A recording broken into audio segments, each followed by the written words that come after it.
오늘 주제는 삼성전자. 오늘 종목은 삼성전자야. 지금 현재 시간 우리 현재 시간 4시 반인데 회의하는 시간. 근데 방금 속보가 나왔어.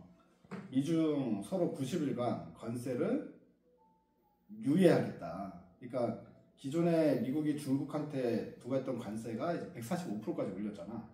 그거를 다시 30%로 90일간 유예를 했고, 그다음 중국도 그 보복 관세하면서 125%까지 올린 거를 다시 원래대로 10%로 내려서 90일간 유예했다. 한마디로 이제 미중이 앉아서 협상하는 3개월 동안은 다시 이전으로 되돌렸다, 이렇게 볼 수 있잖아. 자, 그러면 오늘 시장에서 미리 움직인 것 같아. 그동안에 일단은 그 관세 무풍 지역이 있어가지고 수급 쏠림 현상 받았던 대표적인 거 뭐 방산, 조선 이쪽에서 차익 매물 좀 나오면서 고점에서 훅 밀리고, 거기서 나온 수급이 고스란히 삼성전자로 들어가는 모습이었지. 그러면은 단기적으로는 삼성전자나 하이닉스나 뭐 아니면 현대차나, 그러니까 자동차, 반도체, 2차전지 이쪽이 관세 피해주 아니야, 대표적으로. 그러면 관세가 유예된 상황 때문에 적어도 내일 시장에서는 뭐 얼마나 지속될지 모르겠지만, 내일 시장에서는 그동안 그것 때문에 피해받아서 주가가 바닥을 박박하고 기고 있는 그런 자동차, 반도체, 2차전지 이쪽이 수급 쏠림 현상이 좀 들어올 가능성이 있다. 그리고 그동안 관세 무풍으로 인해서 수혜를 누리던 업종은 좀 조정이 나올 수 있다. 대표적으로 방산, 조선 이쪽이 되겠지. 이렇게 생각하고 움직여야 될 것 같아. 삼성전자, 그래서 오늘 주제는 삼성전자인데, 삼성전자 최근에 이게 흐름이나 아니면 뭐 이슈 개별적으로 또 있는 게 있으면 그런 것도 얘기를 해보고 그런 시간을 가져보겠습니다. 자, 누가 먼저 얘기해볼까요? 삼성전자가 대표님 말씀하신 것처럼 기존의 조선이랑 방산 쪽이 수급 쏠림 현상이 일어나서 많이 올라갔었는데 오늘 그 수급들이 싹 삼성전자로 이동을 했어요. 그리고 때마침 디램 가격 인상 소식도 나오면서 삼성전자에서 그렇게 나오면서 오늘 주가가 무려 5%나 반등을 했는데 이게 뭐 다른 중소형 쪽으로 따지면 10% 넘게 급등한 거잖아요. 그렇죠, 엄청 크게 오른 거지. 그래서 제가 좀 궁금한 부분은 지금 가격에도 사도 되나요? 이게 단기적으로는 그쪽으로 수급이 들어올 가능성이 커 보인다 했잖아. 네. 당연히 지금 사도 수익이야 나겠지. 근데 이제 단 박스권으로 움직였단 말이야. 삼성전자가 6만원 초반대에서 하다는 5만원 중반대까지 5만 5천원 기점이지. 5만 5천원이나 5만 초반대, 5만원 초반대에서 6만원 중반대까지 박스권 흐름을 그렸는데, 일단 박스권 상단까지는 도달이 가능하다라고 보는데, 이제 거기서는 뭔가 추가적으로 뭘 더 확인해야 되지 않을까? 그리고 삼성전자의 개별 모멘텀으로 보게 되면 결국에 이제 물론 디램 가격 계속 가격이 조금씩 반등 나온다는 것도 있지만, 그거는 일시적인 효과일 수도 있어. 관세 영향 때문에. 왜냐하면 미리 사재기를 해놓을 거 아니야, 고객사들 입장에서는. 어떻게 될지 모르는데 관세가 무슨 10% 20% 오르는 것도 아니고 100%씩 올라버리는데 그럼 더블 가격에 사야 되는데, 내가 고객사라고 하더라도 일단 재고가 충분히 있어도 나는 미리 사재기 했을 것 같아. 그러면 최근에 그 디램 가격이 요즘에 올라왔던 게 랜드도 마찬가지고, 그게 일시적인 어떤 이제 수요 증가 형상, 그러니까 관세를 피하기 위한 그런 물량 잡아놓기, 그런 관점이냐 아니면 진짜 수요가 늘어나는 거냐는 확인을 해봐야 되잖아. 그러면 삼성전자는 일단 지금 제일 중요한 내부 이슈는 뭐겠어? 엔비디아에 HBM 납품할 수 있냐 없냐잖아, 결국에. 근데 지금 삼성전자 쪽에서는 HBM4는 완벽하게 준비되어 있다 또 헛구게 날리고 있거든. 근데 이거를 반은 믿을 수 있고 반은 믿을 수가 없는 이유가, 근데 HBM3 때부터 삼성전자는 항상 그 얘기를 했었어. 3 때도 우리 3는 자신 있다. 근데 콜 테스트에서 계속 낙방해. 그러면 3E를 준비하고 있대. 근데 3E에서도 계속 낙방해. 이번엔 HBM4는 확실히 들어간대. 믿을 수가 없겠네요. 아니, 믿어야 될지 말아야 될지 모르는 거지. 근데 될 수도 있는 거니까. 믿어야 될지 말아야 될지 모르는 거기 때문에 가장 좋은 건 눈으로 확인하는 거다 이거지. 아니면 그냥 SK 하이닉스를 사버려야 되나요? SK 하이닉스를 사도 되지. SK 하이닉스가 어떻게 보면 마찬가지로 수혜를 입는 거잖아. 그러니까 관세 피해는 반도체 공통적인 것이고, 자동차 공통적인 이슈고 2차 전지도 공통적인 이슈이기 때문에 뭘 사도 상관이 없는데 좀 더 매력적인 걸 사는 게 맞지. 뭐 가격 매력으로 따지면 삼성전자가 더 매력적일 거고. 그 다음에 업황 매력으로 보면 업황이랑 개별 기업의 경쟁력으로 봤을 때는 어쨌든 지금 하이닉스가 위니까. 근데 여기서 또 하이닉스를 잘못 선택하면 또 문제 나가리 될 수 있는 게, 자 봐봐, 하이닉스는 그래도 HBM이 보장이 돼 있는 기업이니까 하이닉스를 난 사놨단 말이야. 지금 예상해서 삼성전자 안 사고 하이닉스를 선택하자, 너 말처럼 했어. 근데 갑자기 삼성전자가 HBM4에 콜 테스트 통과하면서 엔비디아 납품한대. 그러면 하이닉스랑 같이 올라갈까? 아니면 하이닉스는 점유율을 어느 정도 내줘야 되는 상황이 되기 때문에 떨어질까? 뭐 그것도 고민을 해봐야 되잖아. 그러니까 삼성전자가 안전한지 하이닉스가 안전한지 그것도 확답을 할 수가 없다는 거야. 왜냐면 HBM4에서 이제 어떻게 될지 모르기 때문에. 그래서 그런 부분이 있는데, 너는 삼성전자 사겠냐 하이닉스를 사겠냐? 저라면은 삼성전자를 살 것 같습니다. 그렇죠. 승원이는? 저라도 삼성전자 살 것 같아요. 자, 이유를 하나씩 다 얘기해보세요. 일단 제 생각에는요. 왜냐면은 일단 외국인들, 그러니까 전체적인 수급적으로 봤을 때도 외국인들이 삼성전자를 사는 것 자체가 대한민국 시장을 사는 거랑 같은 맥락이잖아요. 근데 일단 그 대표님께서 방금 말씀해주신 그 관세 이슈 말고도 전체 그냥 완전 국내 증시만 약간 특징적인 게 지금 이제 대선도 앞두고 있잖아요.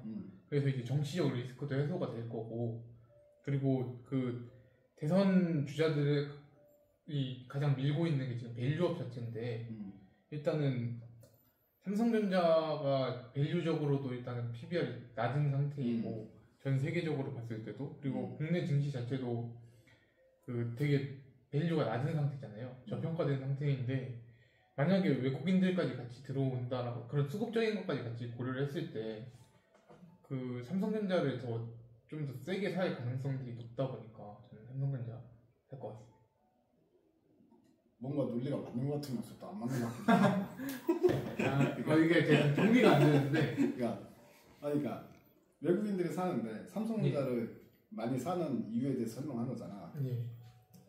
왜 삼성전자냐라는 부분에 대해서. 그러니까 그 관세 이슈랑 더불어, 그러니까 관세 이제 우려감이 해소된 것에 더불어서 이제 국내 시장이 저평가잖아요. 근데 제 3자 입장, 외국인들 입장에서 봤을 때는 국내 시장에서 어떤 종목을 사야 될지 모르니까 그때는 그냥 삼성전자를 사는 것 살 가능성이 그렇지 않아. 왜 외국인들이 어떤 종목 살지 몰라. 그리고 외국인들이 이 수급에 들어올 때 이게 액티브 자금이 있고 패시브 자금이 있단 말이야. 네. 그 차이를 알지? 네. 액티브와 패시브 차이 아는 사람 얘기해봐. 승원이 모르고. 자, 너 알아? 액티브랑 패시브요? 이거 공부했었는데. 야, 액티브와 패시브 차이가 뭐야? 제가 알기로는 그러니까 액티브는 이제 단기적인 모멘텀형 이슈 같은 걸 이용해서 시세 차익을 누리기 위해서 들어오는 자금들, 사용하는 자금들을 액티브 자금으로 알고 있고요. 패시브 자금은 이제 그 포트폴리오 내에서 어느 정도 이제 비중을 정해서. 얘는 설명을 딱 하잖아. 그럼 사람들이 다 믿을 것 같아. 근데 잘못된 정보를 자꾸 장황하게 설명하니까 사람들이 그거 아닌가요? 네.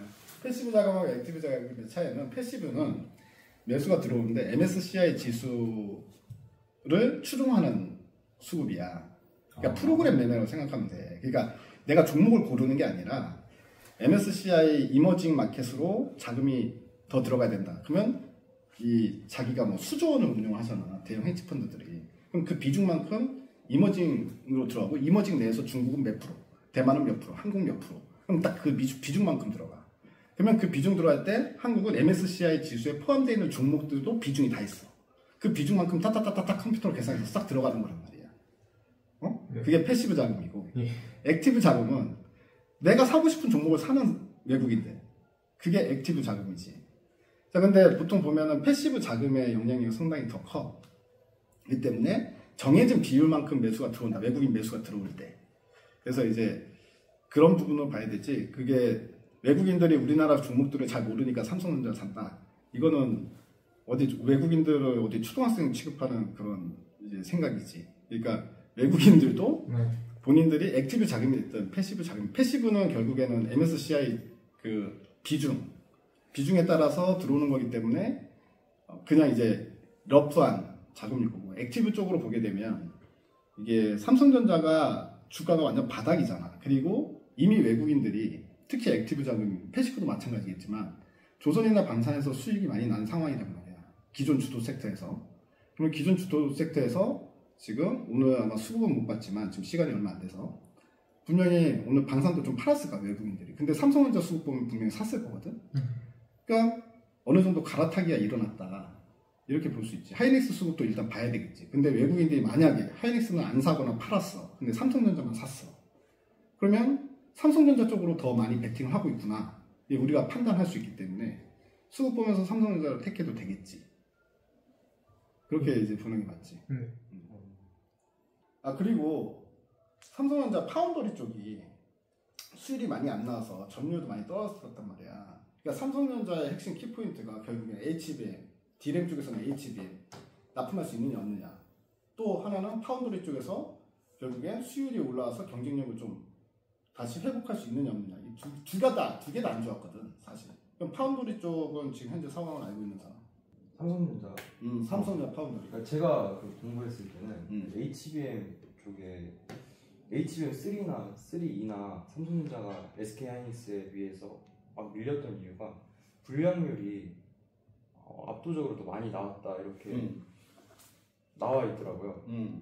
그래서 그런데 과연 3나 3E도 불량품이 그렇게 많고 수율이 안 나왔었는데 4를 할 수 있을까요? 제가 봤을 때는 대표님이 처음에 말씀하신 것대로 불가능할 수도 있지 않나, 이런 생각이 들어서. 그리고 마치 아까 말씀하신 것대로 수급적인 측면을 봤을 때도 삼성전자도 외국인이 샀지만 SK하이닉스도 샀단 말이에요.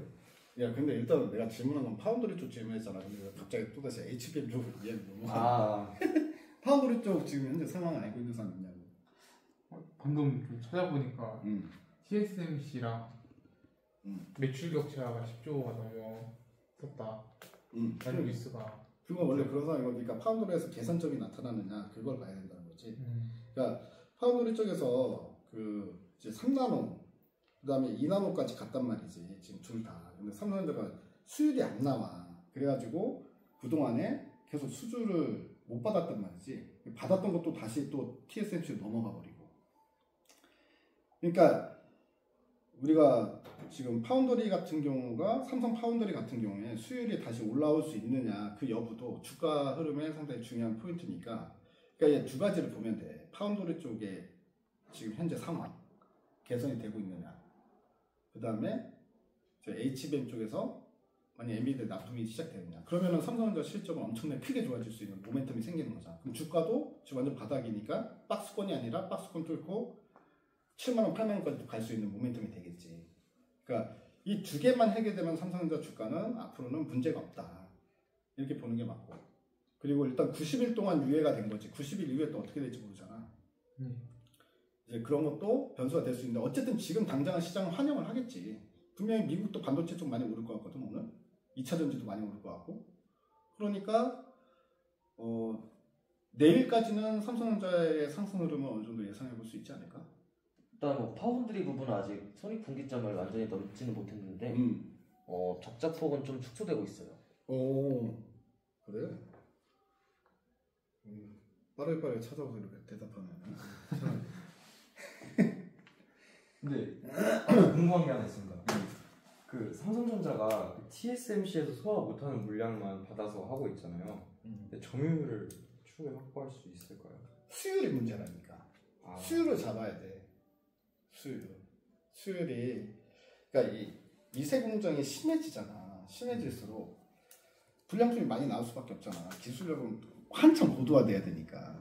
근데 그게 파운더리는 그 파운더리에서 공정만 잘해서 되는 게 아니라 그냥 그 패키징 업체들이랑 다 패키지란 말이야. 패키지로 움직인단 말이야. 그 대만은 그게 정말 잘 돼 있어. TSMC 위주로. 근데 삼성은 파운더리 진출한 지 얼마 안 됐잖아. 그러니까 그 생태계도 제대로 구축을 못했고, 그리고 삼성전자에서 가장 큰 구조적 문제로 막 사람들이 얘기했던 게 있어 이전에. 어떤 건지 알아? 그랬잖아. 엔지니어들. 그렇지. 엔지니어들의 중심으로 가야 되는데. 그러니까 이제 두 가지 문제가 있는데 삼성전자가 어쨌든 이재용 부회장의 그 사법 리스크가 그동안 쭉 있어오다 보니까 그 주변에 이게 사장단들이 엔지니어 출신들 이런 사람들이 아니라 그러니까 문과 출신들이 많다는 거야. 문과 출신들은 예를 들어서 지금 당장에 돈이 안 되고 돈이 막 써야 되는 R&D 분야 있잖아. 거기에 대해서 포인트를 잘 못 잡는다는 거야. 그 밑에 있는 엔지니어들이 뭔가 설명을 하려면 이 사람들이 못 알아듣잖아. 그 단어들을. 엔지니어들이 하는 얘기들 들어보면 딴 세상 사람 이야기 하는 거잖아. 같잖아. 그러면 이 사람도 알아들을 수 있게 또 설명을 해야 돼. 그러면은 사실 엔지니어들이 뭔가 개발하는 데 시간을 쏟는 게 아니라 보고하기 위해서 보고서 만드는 데 시간이 더 많이 걸린다는 거야.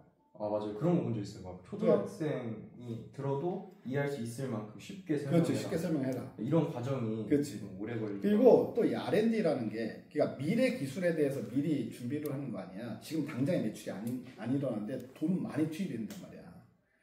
이게 예를 들어서 근데 이걸 개발을 해. 근데 지금은 돈을 쏟아붓지만 5년 후에는 무조건 이 기술로 통용이 될 거야. 그러면 문과 출신도 이건 할만하다라고 생각을 하잖아. 근데 항상 모든 기술은 A 방식이 있고 B 방식이 있고 C 방식이 있잖아. 어느 방식으로 갈지 몰라.